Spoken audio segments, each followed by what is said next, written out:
हमारे democratic leader हैं उनकी नाअहली के बायस और कुछ मुल्की गैर मुल्की जो मुदाखलत है उसके बायस दोबारा पीछे का सफ़र शुरू हो जाता है कि जब नून लीग के वर्कर का, पीटीआई के वर्कर का, पीपल्स पार्टी के वर्कर का दिल इकट्ठा बजेगा तो फिर इनकलाब आएगा।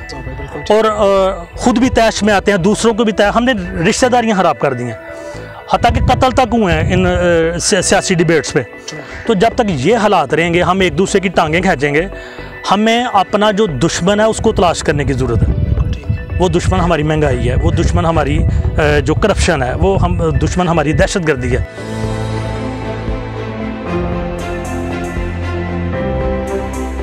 बिस्मिल्लाहिर्रहमानिर्रहीम, अस्सलाम वालेकुम नाज़रीन, मैं हूँ आपके साथ आपका मेज़बान फ़रहान खान। नाज़रीन, आज हम आपकी खिदमत में हाजिर हुए हैं पाकिस्तान के पॉलिटिकल सिनेरियो, आजकल के जो करंट हालात हैं उसके ऊपर हम गुफ्तगू करने जा रहे हैं। और आज हमारे साथ हमारा मेहमान इंतहाई सीनियर तज़कियाकार जनाब अदनान भट्ट साहब हमारे साथ हैं। सर वेरी वेलकम, अस्सलाम वालेकुम, कैसे हैं आप? वालेकुम अस्सलाम फरहान भाई, कैसे हैं आप? ठीक हैं? आपका बहुत बहुत थैंक यू सर। आपका शुक्रिया जनाब, आपने हमें वक्त दिया।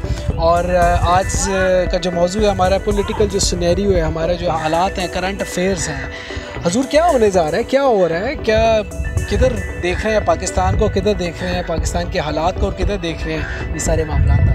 फरहान भाई ऐसे है कि ऐसे लगता है फिर हम 47 पे चले गए। 47 पे चले जी। अच्छा, यानी जब हम आज़ाद हुए थे तो हमारे कायद की बात जी सर, अच्छा, कि हमारे यानी हम सब 10 कदम आगे चलते हैं और देखते हैं तो हम फिर वापस चले गए 40 कदम 50 कदम पीछे चले गए। जिस तरह वो सांप सीढ़ी का जो खेल होता है, बिल्कुल बिल्कुल, हम 100 पे जाते हैं, बिल्कुल 99 पे फिर वापस बिल्कुल 100% ऐसे ही। ऐसे लगता है जैसे हम फ्लाइट लेने लगे हैं, ऐसे लगता है कि हमारी जो है ना फ्लाइट बिल्कुल टेक ऑफ करने लगी है। ठीक है। और साथ ही हम देखते हैं कि हम क्रैश होकर नीचे पे पड़े हुए हैं। तो इस वक्त भी सिचुएशन ये है, बड़ी वर्स्ट सिचुएशन है। हालात जो थोड़े से बेहतर हो रहे हैं, फिर हमें नजर आता है यानी हम एक पुरुम्मीद कौम है। ये नहीं है कि हम बिल्कुल एक जो है ना वो हमारी कौम के अंदर टैलेंट है, हमारी कौम के अंदर पोटेंशियल है, उस पोटेंशियल के साथ कहाँ देख रहे हैं इस वक्त देख रहे हैं इस वक्त तो फिर दोबारा ज़ीरो पे हैं। अच्छा, यानी मुख्तलिफ वक्त आते हैं जो हमारी डेमोक्रेसी है वो वर्क करती है, लेकिन जो हमारे डेमोक्रेटिक लीडर हैं उनकी नाअहली के बायस और कुछ मुल्की गैर मुल्की जो मुदाखलत है उसके बायस दोबारा पीछे का सफ़र शुरू हो जाता है। तो इस वक्त भी ऐसे ही हो रहा है। आप कह रहे हैं ये जो हमारी पॉलिटिकल या सियासी जो नाअहली है और मुदाखलत है, दो चीज़ें ये इन्वॉल्व है। बिल्कुल, आप इसको एक्सेप्ट करते हैं? 100% पहले दिन से लेके आज तक। ठीक है। इंटरनेशनल नेशनल इस्टेब्लिशमेंट की मुदाखलत है। ठीक है। और वो मुदाखलत भी जो है ना वो डिबेटेबल है कि वो ठीक है कि नहीं है। बिल्कुल ठीक है। बाज़ मुहब्ब वतन लोग वो ये समझते हैं, यानी मुहब्ब वतन से मुराद ये कि उनको वतन से बड़ी मोहब्बत है और वो जो हमारी पाक आर्मी या हमारे जो इदारे हैं, जो हमारी एजेंसीज़ हैं, उनको मुल्क की बका समझते हैं। और हकीकत में है भी ऐसे ही है कि वो हमारे जो है ना वॉचमैन हैं, वो हमारे मुहाफ़िज़ हैं। तो वो ये समझते हैं कि उनको जो हमारे पॉलिटिकल लीडर्स हैं उनकी नाअहली की वजह से इंटरफेयर करना पड़ता है। और बाज़ लोग ये समझते हैं कि नहीं, बेजा मुदाखलत होती है, ये जो डेमोक्रेटिक लीडर्स हैं, पार्टीज़ हैं, इनको पनपने ही नहीं दिया जा रहा। इसमें जो इंटरनेशनल इस्टेब्लिशमेंट है, जिसमें मुल्की इस्टेब्लिशमेंट भी शामिल हो जाती है, और उसके बाद इनको इस तरह से डिस्टेबलाइज़ किया जाता है कि ये कभी भी स्टेबल ना हो, कभी भी ये पार्टियां मजबूत ना हो और कभी भी डेमोक्रेटिक सिस्टम जो है वो मुल्क में जो ना इस्टेब्लिश होकर ना चले। बिल्कुल ठीक है। अच्छा, मुझे ये बताइए, हमारे जो डेमोक्रेटिक सिस्टम है इसके अंदर जो हमें फ्लॉज नज़र आते हैं, एक तरफ नज़र आता है कि पॉलिटिकल पार्टी एक बड़ी मूव पकड़ती है, उसके साथ एक हवा चलती है, फिर लोग शामिल होना शुरू हो जाते हैं, फिर वही लोग उठ के दूसरी पार्टी में चले जाते हैं। तो अदनान साहब, ये कब तक ये सिलसिला चलता रहेगा? मुनहरिफ अरकान, फिर उसके बाद पार्टी से लॉयल्टी के वाले लोग, फिर दूसरे लोग, मतलब ये सिलसिला ना रुकने वाला सिलसिला है। इसको आप डीपली स्टडी करते हैं तो 47 से भी पीछे जाना पड़ता है। असल में हम लाइलग और लीडर्स की पूजा करने वाले लोग हैं। ठीक है। लाइलग भी हैं। ठीक है। हम किसी के पीछे लग जाते हैं। और दूसरे हम हीरो वर्शिपर हैं। ठीक है। हम जिस हीरो को मान लेते हैं उसको गॉड मान लेते हैं कि ये जो कर रहा है पॉजिटिव कर रहा है, वो गलत भी कर रहा है मुल्क के साथ, लेकिन ये गलत कर ही नहीं सकता।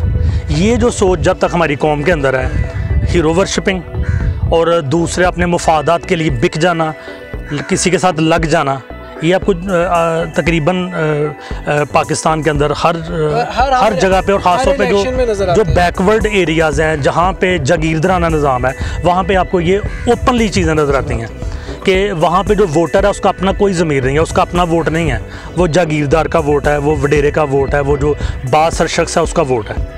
ये मतलब हम देखते हैं ना 56,000 वोट पड़े, 70,000 वोट पड़े, 1 लाख वोट पड़ा। बाज़ जगह ऐसी हैं वो 1 लाख वोट लोगों का वोट नहीं है, वो उस वडेरे का वोट है, इलेक्टेबल है वो। उसको जो इशारा होता है वो उस हिसाब से वो पार्टी चेंज करता है और सिस्टम को तब्दील करवा देता है। बिल्कुल ठीक है। ये सिस्टम आपका 47 के बाद से जब इलेक्शन हुआ है, 70 के इलेक्शन, 77 के इलेक्शन, 88 के इलेक्शन, उसके बाद 2002, ये 2008, 2018, हर जगह आपको 18 के इलेक्शन, हाँ, जितने भी इलेक्शन है उसमें आवाज़ चली और जिधर हवा चलती है काफ लीग आ जाती है, हवा चलती है पीपल्स पार्टी आ जाती है, फिर हवा चलती है नून लीग आ जाती है, फिर PTI आ जाती है। यानी ये एक मुसलसल एक तरीकाकार चल रहा है, स्टेबिलिटी कोई नहीं है।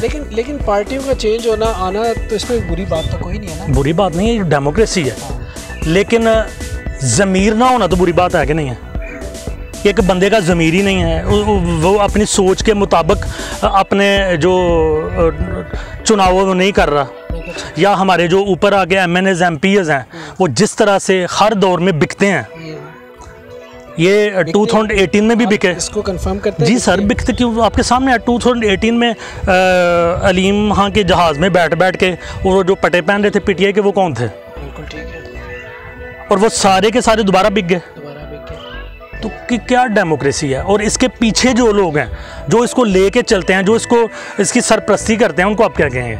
बिल्कुल ठीक है और वेरी अनफॉर्चुनेट। अच्छा इमरान साहब मुझे ये बताइए, ये तो होगी बात हमारी बिकने वाला जो माल हमारा होता है वो बिकते हैं और फिर उसके बाद रिजीम चेंज हो जाती है। बिल्कुल।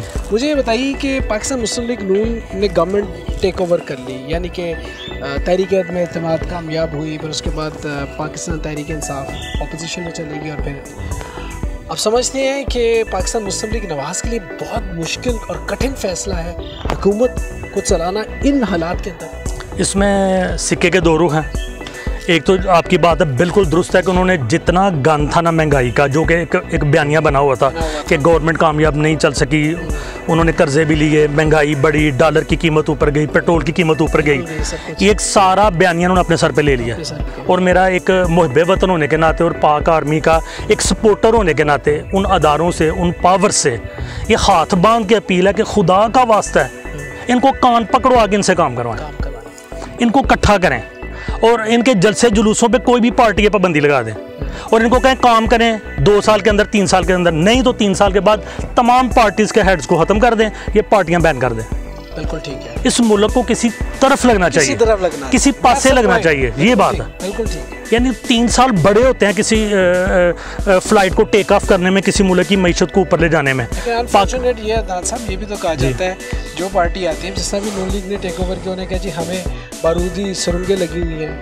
PTI ने टेक ओवर किया, उन्होंने कहा जी पिछलों ने जो हालात बना दिए हैं वो बड़ा मुश्किल है मुल्क को। सर को ऐसा सिस्टम बन जाए ना जो ये नियत कर ले कि इस वतन अजीज़ को इस वो जो कैंसर है, मूजी मर्ज लगा हुआ है, इससे बाहर निकालना है, तो सर ये मुमकिन है। तो कौमी हुकूमत तो बनी हुई है ना अभी, जो PDM की जमातें इकट्ठी हुई, तो ये कौमी नहीं, इसमें PTI को राज़ी करें ना, उनके तहफ़्ज़ात को दूर करके उनको ज़बरदस्ती शामिल करें। उन्हें क्या मुल्क के अंदर रहना है ना, मुल्क के अंदर रहना है तो फिर इस हुकूमत का हिस्सा बनना है। 3 साल के लिए वो हुकूमत या 4 साल के लिए, 5 साल के लिए ले आएँ और इन सब को जिम्मेदार बनाएं। लेकिन आप ये देखें ना, एक सिस्टम चल रहा है, वो जैसा भी चल रहा है, आप नहीं समझते कि 5 साल पूरे होने चाहिए सिस्टम के मुताबिक? 5 साल पूरे हो, अगला बंदा रिस्पॉन्सिबल हो कि हाँ भाई आपको 5 साल दिए थे, आपने क्या किया।